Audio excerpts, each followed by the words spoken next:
April here has been especially cold, rainy and cloudy, and it inspired me to do some home decor updates.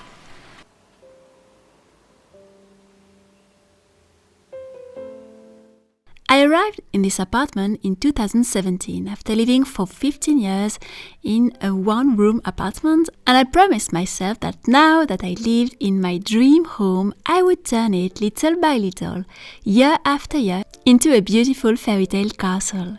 Of course, it is an ongoing process. I always wanted to surround myself with my beloved 18th century with a fairy tale French castle inspiration, with as least modern objects and technologies as possible, especially in the living room, but with a lot of candelabras, chandeliers, old furniture, old engravings, a lot of books, hand trophies, mirrors, and of course some curtains, because there is no real respectable castle without nice, beautiful curtains. I had repainted the ceiling and the wood panel last August. You may have seen this video of redoing the living room, but some curtains were still missing and I wanted to add them since I arrived there, so since 2017. So this month I started to do them little by little, not working on them every day, but I did that by hand and also using the sewing machine.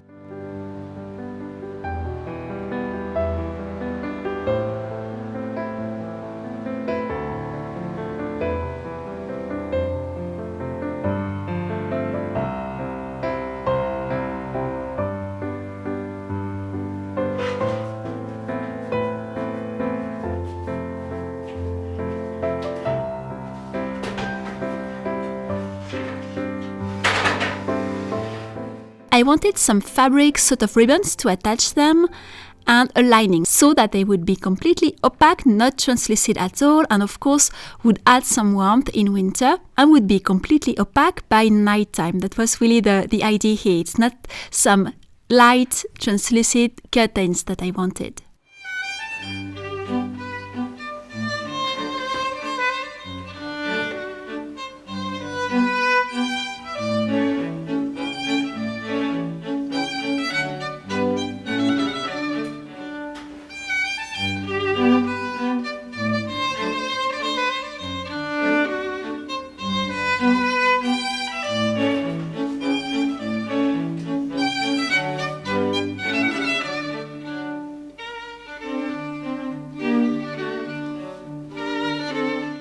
They are very heavy and definitely suppress some lights for sure. They change the sound too, but I don't mind that.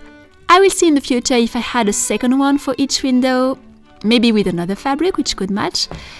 It would definitely remove some light, so for now I will stay with one for each window.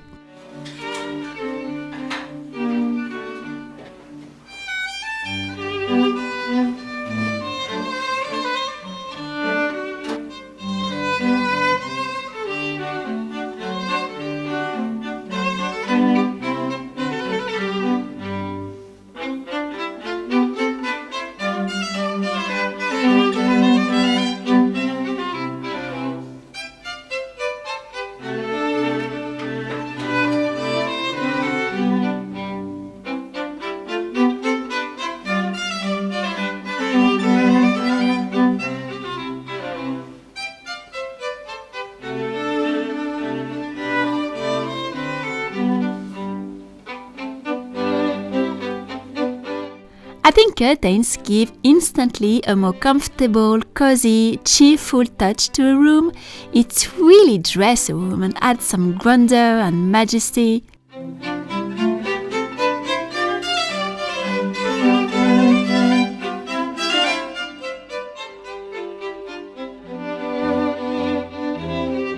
As I was creating these curtains, I read in a book I had bought at the old bookshop last year, a story which was totally matching what I was doing. It had been written by two completely forgotten women writers, but it was beautifully written with this elegance of the 19th century and the 18th that you struggle to find these days in modern books, especially for children. So it was just a treat, and there were beautiful descriptions of interiors. And there was this charming passage. It's an old lady who is coming back to her castle to spend her summers there.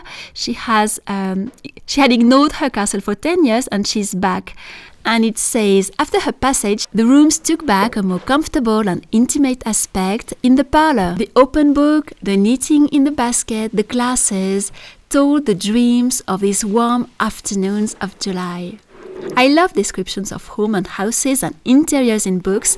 I'm actually chasing and hunting for them. And I find that women writers are the best for that. There's no man writer who can compete, really, because they're always missing details that women writers would catch. Maybe because of the history of women who have been more attached to their home and interiors than men. There is definitely a difference, and I love those. And I was really pleased to discover that in this book, which was sleeping on my shelf for 1 year, there were some beautiful scenes, and it was actually a very good book.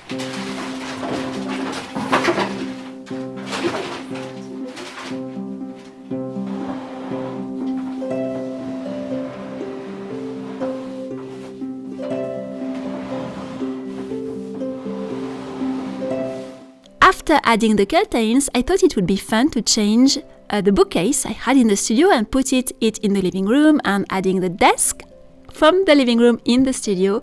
This way I have 3 desks now in the studio, but I don't think you could have too many desks in a studio, and I will use it for different things.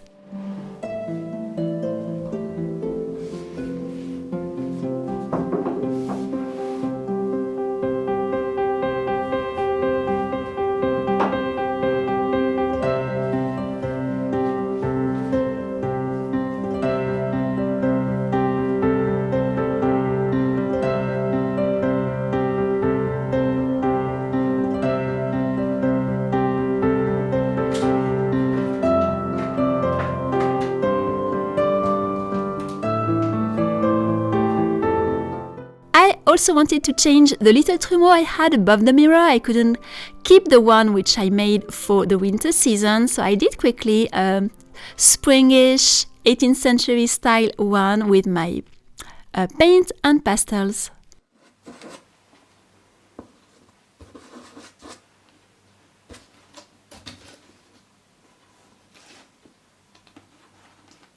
So I have quickly painted this in 2 hours, so I can tell you how long it took me to do that. Just 2 hours, and I used a base I had just with the sky with another decor I had made for one of my historical series. I have a lot of background things I might reuse or not, I'm not sure, but I have a lot. So I used something just with beginning I already had, and I just painted these 2 characters, which are from one of Fragonard painting, which I think is really charming with these big landscapes as is. So it's called La Balançoire from 1775, 1780, and you have this couple at the bottom of the painting here, which I thought was really charming, with this lady with her telescope looking at something else. We don't know if she's looking at this lady, probably. Maybe she's looking at the bird she's having on her hand, or if she's looking at something else. But it just, very charming and perfect for the summer season, spring season. I wanted to have something fresh with brighter colors for my trumeau above my mirror in the living room, and I did something pretty quick. Of course, I could have done something better with more time, but I have other things to do too, so I didn't spend as long as for my first one. This one is slightly smaller. I used the base I had and it's slightly smaller, and maybe less later this spring I will do another one, spending more time for something I will keep for the entire season till the autumn season. So I'm going to keep this one at least till I do a new one, and I'm going to hang it.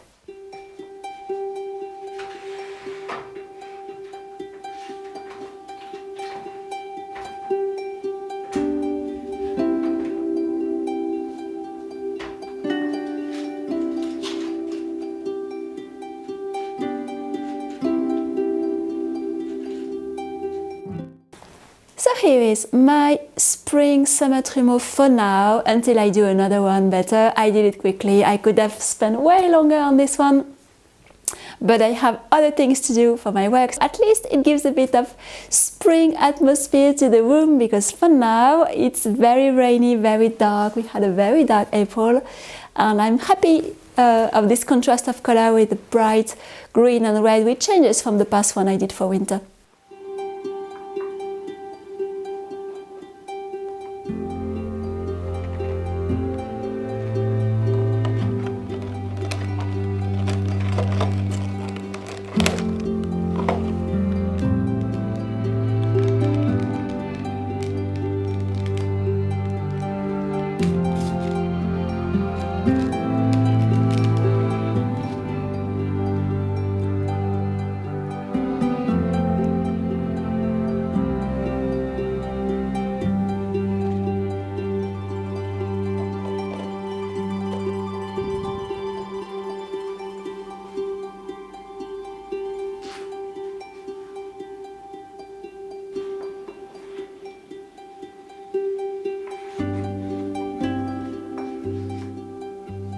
I've been offered this tea. It used to only be available in Paris. I never found it anywhere else. There is a shop now which sells it in my town, and I was very pleased. I've been gifted this collection of teas. So it's a brand which was created in 1672, so quite a long time ago, and they have very beautiful packages. I have other tin box from the same tea but in a metal version. But I was really pleased to know that now I could also find it in my town. That's really cool. Thank you very much for joining me for this little home decor update. So maybe it was not that spectacular, but the curtains project actually is something I wanted to create for this room.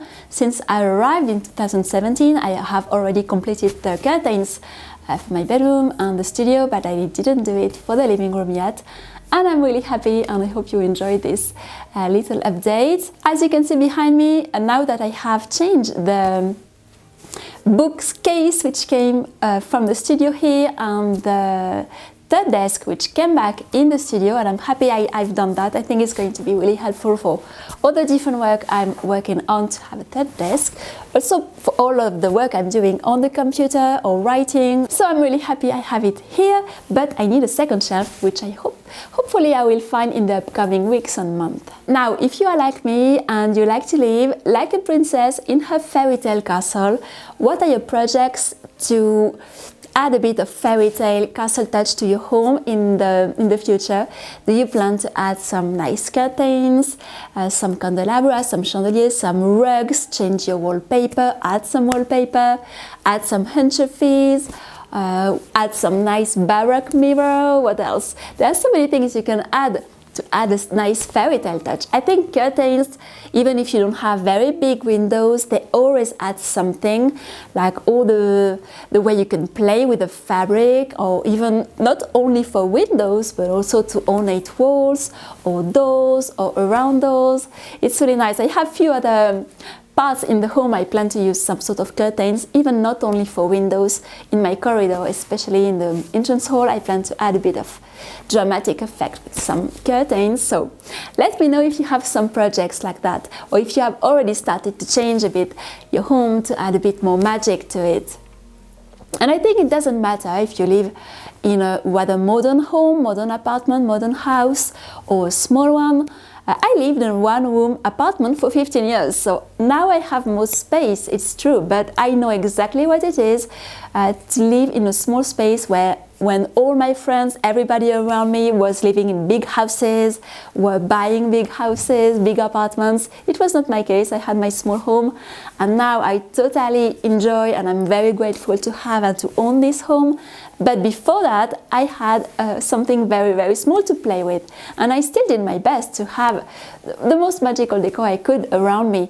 And I have visited also a lot of my, not a lot, but quite many of my clients who bought my art, or who attend my workshop sometimes, or they just invited me sometimes, and I could see what they were doing with their home. Of course, they have a bit some similar taste, but it was usually pretty spectacular to see some people who live in rather modern buildings. There was nothing really spectacular from the outside of the building where they were living, and they did something really magical inside. So it doesn't really matter where you lived. If you have a fairy tale castle mindset, you want to surround yourself with beauty, with objects from the past, with beautiful colors which tell a story, beautiful texture, fabric, you can always do it. Doesn't matter if you live in something small.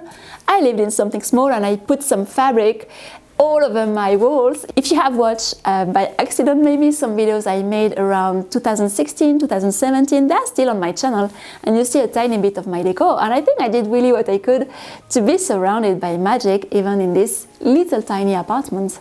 So let me know in the comments what your projects are and what you have already accomplished to surround yourself with more magic and beautiful things inspired by fairy tales and the past. I will come back very soon with other videos. I will of course show you my big piece in project for the exhibition and a few other things I'm working on in the next videos. Hopefully it's going to be a bit more sunny and springish in the future. I don't mind it. We had a very cold revenge of winter this past 2 weeks, but it's very cloudy and very dark and rainy, which is good for nature, but It's not very springish these days, so hopefully there will be a bit of sunshine coming soon, at least for the flowers. I would like to start to plant some flowers, but really these days it's not super inviting. If you enjoyed what you saw, please give a thumbs up to this video, and you can subscribe to be sure you don't miss all the nice videos coming, and I hope to see you very soon.